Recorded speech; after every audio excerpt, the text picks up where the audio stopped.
স্বামী স্ত্রী একসাথে তাহাজ্জুদের নামাজ আদায় করলে যে কি পরিমাণ লাভ হয়, কি পরিমাণ বরকত আসে, এটা যদি কোনো হাজব্যান্ড এবং ওয়াইফ বুঝতে পারত, তারা কখনো তাহাজ্জুদের নামাজটা মিস দিতে পারতো না।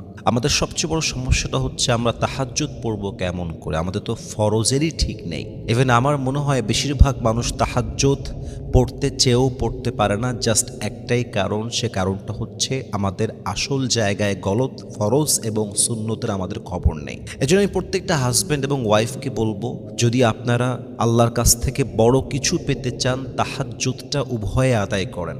স্বামীও ওঠেন, স্ত্রীও ওঠেন, জায়নামাজ বিছান, তাহাজ্জুদ আদায় করেন, উভয় মিলে দোয়া করেন।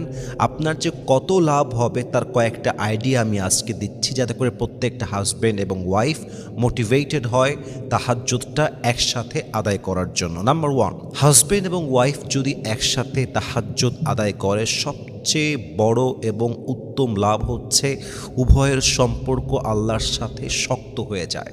আল্লাহর সঙ্গে তাদের সম্পর্কটা বন্ধুত্বের মতো হয়ে যায়। স্বামী এবং স্ত্রী উভয়ে আল্লাহর নিকটবর্তী বান্দা এবং বান্দি হয়ে যায়। এর চাইতে বড় লাভ কি প্রিয় ভাইয়ের আর কিছু হতে পারে? স্বামীও আল্লাহর প্রিয় বান্দা, স্ত্রীও আল্লাহর প্রিয় বান্দা। আরে যেই বান্দা বান্দি আল্লাহর কাছে প্রিয় বান্দা বান্দি, তারা কি কখনো তাদের জীবনে বিচ্ছেদের দিকে যেতে পারে? পারে না। এজন্য সবচেয়ে বড় লাভ হচ্ছে স্বামী এবং স্ত্রী আল্লাহর সবচেয়ে নিকটবর্তী বান্দা এবং বান্দি হয়ে যায়। তাহাজ্জুদ মিস দেওয়া যাবে না। 2 নাম্বার লাভটা হচ্ছে, স্বামী এবং স্ত্রী যখন একসাথে তাহাজ্জুদের জায়নামাজে দাঁড়িয়ে যায়, তাদের পারস্পরিক যে সম্পর্কটা আছে, এই সম্পর্কের মাঝে আল্লাহ বরকত দিয়ে দেয়, ভালোবাসা বাড়ায় দেয়, মায়া বাড়িয়ে দেয়। এবং স্বামী এবং স্ত্রী যখন একসঙ্গে তাহাজ্জুদের জায়নামাজে দাঁড়িয়ে যায়, আল্লাহর কাছে দোয়া করে, আল্লাহ রব্বুল ইজ্জাত ওয়াল জালাল উভয়ের জীবনের সমস্ত গুনাহ খাতাকে মাফ করে দেয়। পড়েন সুবহানাল্লাহ। চিন্তা করেছেন, যদি আপনারা তাহাজ্জুদ পড়তে পারেন স্বামী এবং স্ত্রী মিলে, আপনাদের সঙ্গে আল্লাহর সম্পর্কটা দৃঢ় হবে, স্বামী স্ত্রীর সম্পর্ক স্ট্রং হবে। 3 নাম্বার, আপনাদের সংসারে আল্লাহ রব্বুল ইজ্জাত ওয়াল জালাল বরকত তো দিবেনই, পাশাপাশি আপনাদের তাহাজ্জুদের বিনিময়ে, দোয়ার বিনিময়ে আপনাদের জীবনের সমস্ত গুনাহ খাতা আল্লাহ তাআলা মাফ করে দেবে। পড়েন সবাই সুবহানাল্লাহ। এবং 4 নাম্বার যে লাভটা হয় সেটা হচ্ছে যে আল্লাহ রব্বুল ইজ্জাত ওয়াল জালাল স্বামীর রিজিকে বরকত দান করে, স্বামীর কামায়ে বরকত দান করে। এবং সবচেয়ে বড় লাভটা হচ্ছে এই দম্পতির মাধ্যমে যে সন্তানটা আসে, আল্লাহ তাদের ঘরে নেককার সন্তান দান করে। সুবহানাল্লাহ পড়বেন না আপনারা সবাই? খালি লাভ আর লাভ, লাভ আর লাভ।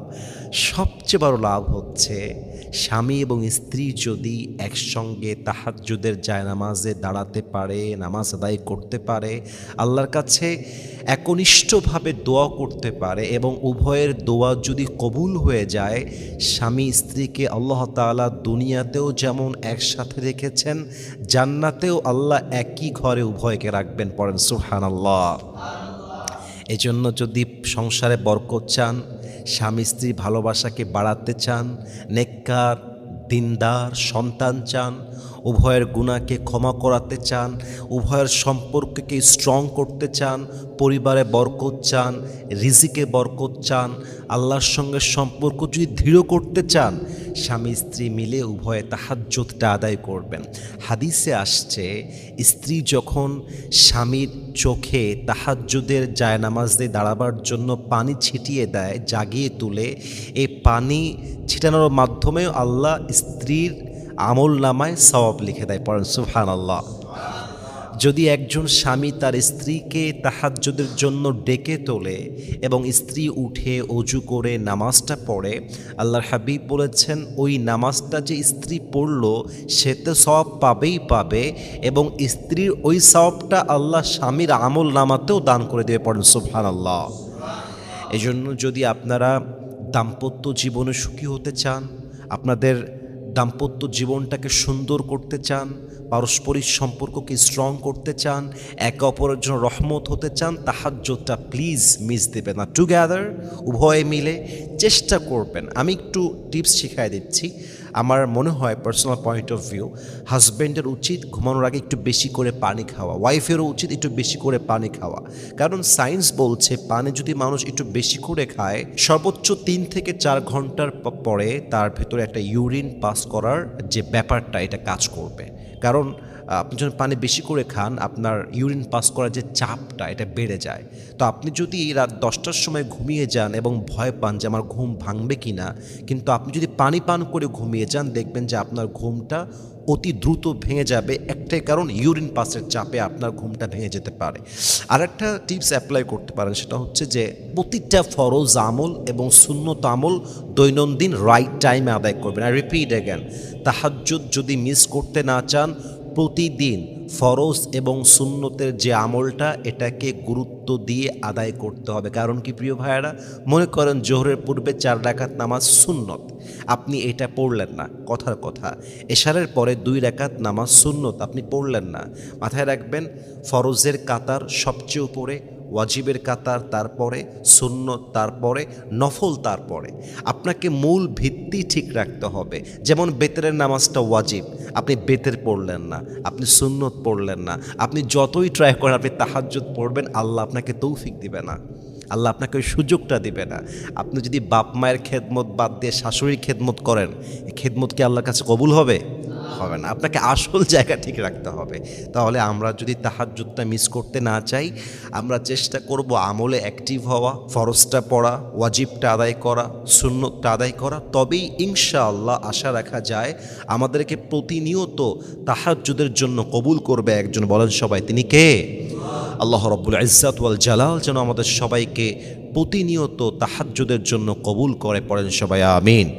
এবং আমি আরেকটি কথা বলে শেষ করতে চাই যে তাহাজ্জুদের নামাজের মাধ্যমে আপনি যদি কখনো আপনার মনে হয় যে আমি তাহাজ্জুদ 3 দিন পড়তে পারছি, 4 দিন পড়তে পারছি না, আপনারা হতাশ হবেন না।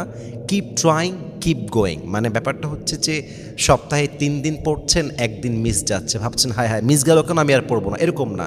আপনার মিস যাবে, আবার ট্রাই করবেন, মিস যাবে, আবার ট্রাই করবেন, মিস যাবে, আবার ট্রাই করবেন। আপনি যখন ট্রাই করতে থাকবেন, keep trying and keep going যখন হবে, একটা পর্যায়ে গিয়ে কী হবে, তাহাজ্জুদের জায়নামাজে দাঁড়ানোটা আপনার জন্য দৈনন্দিন জীবনে একটা কাজ হয়ে যাবে এবং এইটা ছাড়া আপনার জীবনটা অচল হয়ে যাবে। দেখবেন যে ফরজ নামাজের প্রতি দায়িত্বশীল আচরণ করে সেই বান্দা নামাজ না পড়লে তার ভাল লাগে না। আমি আমার লাইফে ফিল করেছি। আমি খুব বড় নামাজি তা বলবো না, বাট যেহেতু বাচ্চাকাল থেকে মাদ্রাসায় পড়েছি, নামাজে অভ্যস্ত ছিলাম, নামাজ না পড়লেই খারাপ লাগে।